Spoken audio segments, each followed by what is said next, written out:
All right, so let's do some mixing today. This is the Matt Lane Producer Hub, and we're going to focus on EQing in FL Studio. So this is like how to use parametric EQ too, which is what we're going to use, that VST, and just how to EQ in general. Now, this is something that I got lazy with, and I wasn't EQing despite doing a lot of other mixing things. So I'm going to basically EQ this beat in real time. Haven't looked at this before or anything. I just know that this beat is not EQ'd. So the overall premise with EQing is to cut out unnecessary noise, and that's what we're going to do. And what's cool is EQ2 shows you the unnecessary noises visually, so it's a lot easier to cut out. So I just try to cut out these sounds without changing the sound, if that makes sense. All right, so let's just start with the melodies here. The melody's really good here, so interesting. I wonder what was here, but so one thing to know is the signal flow, and I don't want to get too confuse you guys too much, but basically it goes from top to down. So you have to think logically, like, where do I want to put the EQ? It probably makes the most sense to have it at the very bottom to make sure that it is off, but you could also have it at the top so it's cut off before it starts using the like reverb tools and such.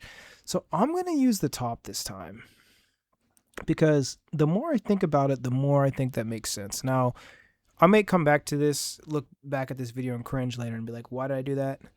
My bad. If you guys have another interpretation, but so this is kind of what it looks like. In fact, we can look at both. This is what it looks like before it goes through the convolver, which is a reverb tool. Let's pull it up now with this. Pretty much should probably look exactly the same. All right, so this sound itself doesn't have much fluff, as in like noise that like is kind of unnecessary, like stuff peaking here or here. I'm not seeing anything. Well, maybe a little here. So that's probably something we can cut out. So I'm going to use the steep 6 here and just go like that.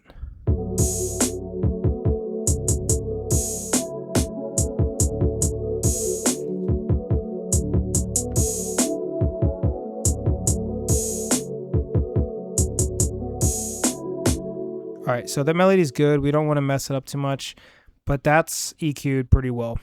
Let's go to another sound. And that's the melody. Like, we could probably solo this too. And let's listen to 808. What do we got going on here? Oh, I put the EQ first here too. And I've already kind of EQ'd this one, weirdly enough.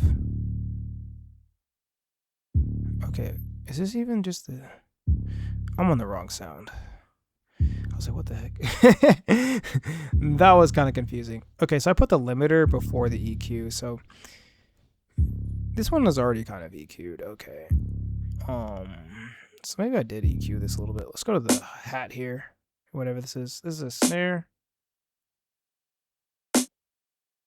What is this? Oh, God, I'm still here. Okay. You know, weirdly enough, I EQ'd this too. I don't remember EQing this.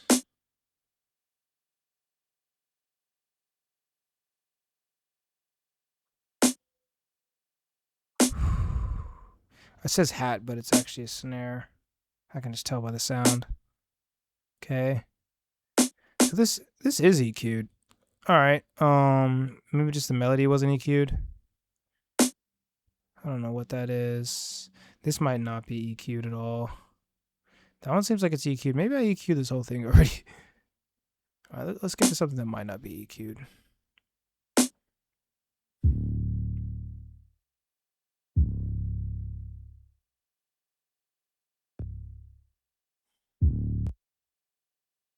Are these sidechain, bro? Okay. There's a lot going on with this beat. This happens when I do it in real time. I'm like, I didn't prep this. Okay. Now this one is not EQ'd. We should be able to EQ this. You see all this unnecessary sound here? So we're going to kind of take that out. And let's do the steep again, because that's how I get down. I do the steep 6 a lot. Let's try that again. See how it's like kind of gone? All that unnecessary sound. It still sounds the same, but it's like it doesn't have that unnecessary like random sounds like down here and stuff. So that's good. That's really solid. What else we got here? What other sounds are there? Let's just like turn all this back up.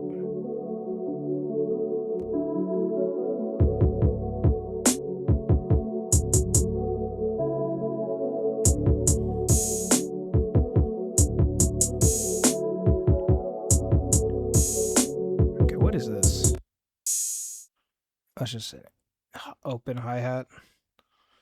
Okay. That one kind of seems like it's already good. Not much going on. Not much going on that's wrong with that. Not bad. Okay. How do you make it just automatically? I don't even know how to do that. Okay.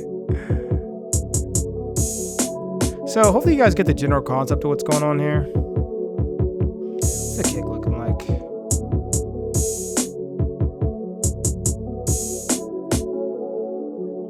See, the kick is a little weird here. Let's try that again.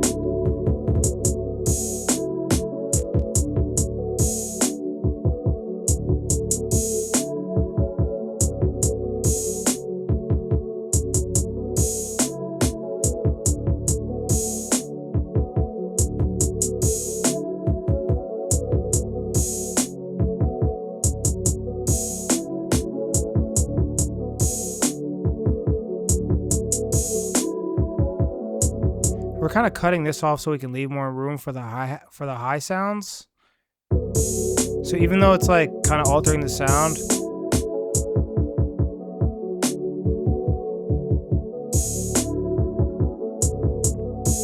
I say you don't want to alter like the original sound, because more than likely you went through the process of selecting the sound, so the sound already kind of sounds decent, right? So you don't really want to tweak that too much, but in this case, I just see it's overlapping with the higher sounds that we saw from the hi-hat and the snare.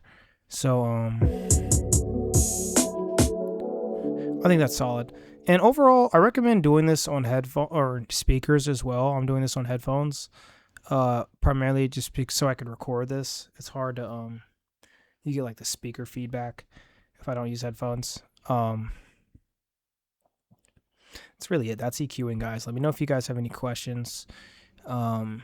Again, the overall premise is you're just cutting out unnecessary noise. And I think when you look at it that way, that's probably the best way to EQ. You can also obviously use it to really tweak, and it's a powerful tool. Like you can use it kind of like almost like as a compression tool, or like a volume tool, or like decibel tool. It's a very unique, interesting tool that's very unique to like these new kind of age electronic DAWs, because EQing is kind of hard if you can't see it visually. So it's one of those tools you have to take advantage of, especially if you're using this type of software. But that's it for this video, guys. Matt Lane, Producer Hub. Make sure you check out the resources in our description. Thank you guys for watching. Stay tuned for more videos. Let me know. Subscribe. Peace out.